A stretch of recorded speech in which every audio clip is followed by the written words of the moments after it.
In this next section here, I just kind of want to chat with you about anything that's on your mind recently, anything that's on your mind specifically related to the Hmong community. And I just kind of want to explore it with you and just kind of see, give our listeners kind of a sneak peek into what are some of the things that you think about and what are some of the things that you're interested in the Hmong community.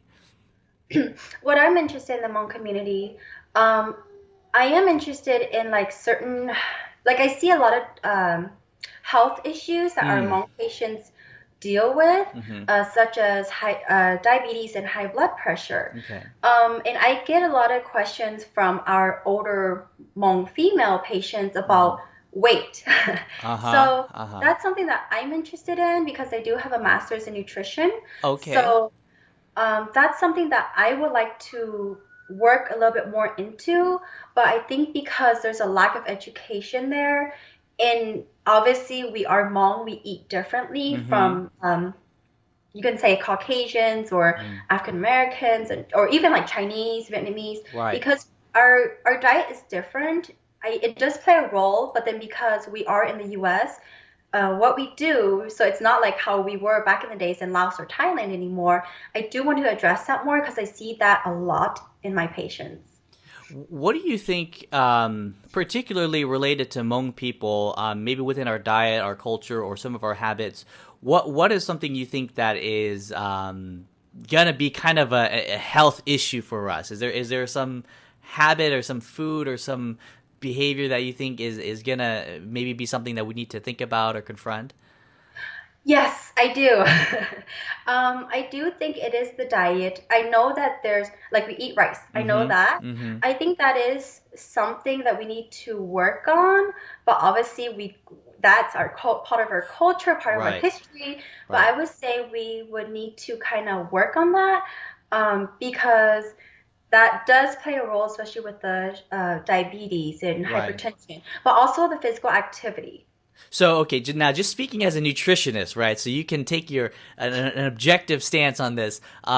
Rice, specifically white rice, is generally not going to be helpful for us if we eat too much of it. Yes. Okay. Okay. What about brown rice? I'm curious. Is that people say that's healthier? Is that kind of a myth, or is it just as bad? It is healthier, but then Uh, everything, like they say, in moderation. But then we get into a lot of things like, is it organic? Is it not mm-hmm. organic? Yeah. All sorts of stuff. Like, how much are you eating? Are you eating like Yeah. a huge meal one time a day? Are you eating seven small meals once a day? So then Right. it's a lot. And my patients, when they ask me, they think it's like a general question or like a general answer Uh that huh. will be like the magic answer that Right. will answer or cure them. But it's kind of like, well, it depends on what you do, your Uh lifestyle. huh. What do you eat and drink? Do you drink enough? Do you eat enough? Are you Mm-hmm. taking enough minerals, vitamins? So that's why it's so difficult. With your interactions with Hmong patients and having these kinds of discussions, what's your feel that you get from them? Are they pretty receptive toward this kinds of advice, or are they pretty kind of like, hey, I don't need to hear it, or I don't want to do it, or what's their response been so far? For me, I wait for them to ask because I don't want to, going through that, I don't want to just push them. Mm-hmm. So, because they're not mentally there yet. If they know and if they tell me that, hey, I know that I have to deal with so and so, then I'll be like, okay, have you tried this? But if they haven't said anything or mentioned anything, I won't push them until they realize that, oh, maybe this is an issue. Then that's when I will be like, okay, have you tried this? Or Mm-hmm. maybe you should try that. In your own personal life, see, has there been some changes you've made because of all the knowledge you've gained and your experience? Have you kind of changed some diet habits or anything like that? Yes, I have, but then my kids aren't very used to it. Uh huh. So Uh huh. they're not as malleable, you can say. So due to their taste buds, they're not into what I like, but it's Uh huh. okay. I just kind of have to slowly introduce things. All right. And this is kind of a hypothetical question. Just kind of curious if there's one thing you could change about our Hmong diet, right? Like you could wave a magic wand and you could change something about it. What would it be? I would say the alcohol. Okay, all right, interesting. Now, obviously, just as a nutritionist, health wise, it's not helping us, right? Yes, it's not helping. Along with the Okay, other stuff, it's not exactly. helping. Along with the other stuff, but if you if you're just looking at the nutritional point of view, right? Even that alone is enough to convict Yes, alcohol for being not the most healthiest substance. But all right, yes. that's so interesting.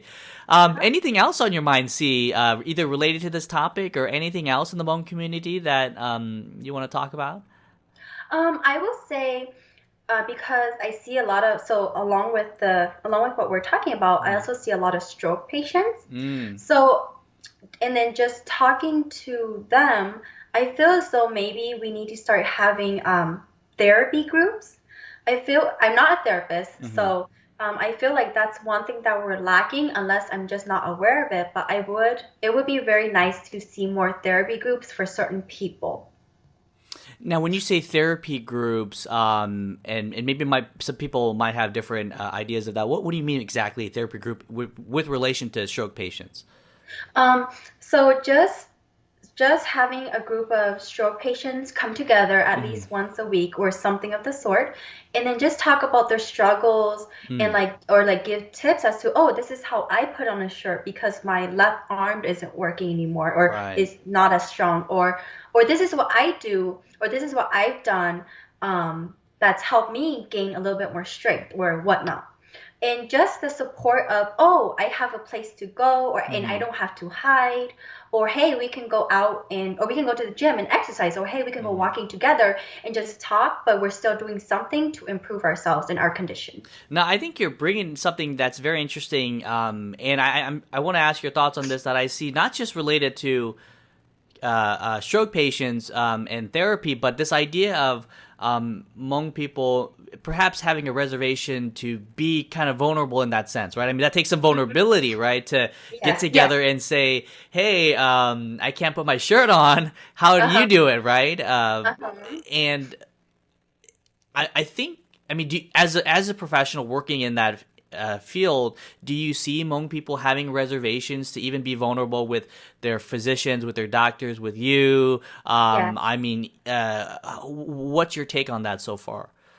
Um, yeah, sometimes they're not willing to open up, but then that's where we come in, where we just have to gain their trust that, Hmm. hey, this is something, well, obviously due to the HIPAA Act, it's Hmm. not something that I will share with everyone. It's just between you and me, Hmm. and I just work with you on it. But once I gain your trust, or once I gain the patient's trust, then they'll tell me that, oh, this has happened to me, or hey, this is what I'm struggling with. Do you know of any way to help me, or do you know anyone that can help me?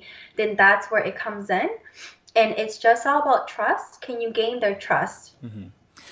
Have you seen the Hmong community, specifically the older generation? Have you seen them growing in openness and responsiveness to Western medicine? Are they growing and embracing it, or anything like that? Or what have you seen?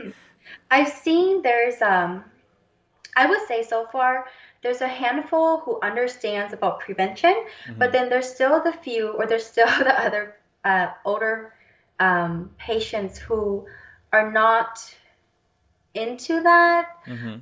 It just depends on what they've heard, what they've experienced, because I don't know what they've experienced like throughout their life or with other physicians. Then I'm not sure, but I do take note of it where, oh, okay, they're kind of holding things back. Okay, that's fine. But Hmm. eventually, hopefully, they won't hold it back anymore because I will need to know. But I do find that there are a handful who do understand and they embrace it. They listen to what I have to say or what I give them to do.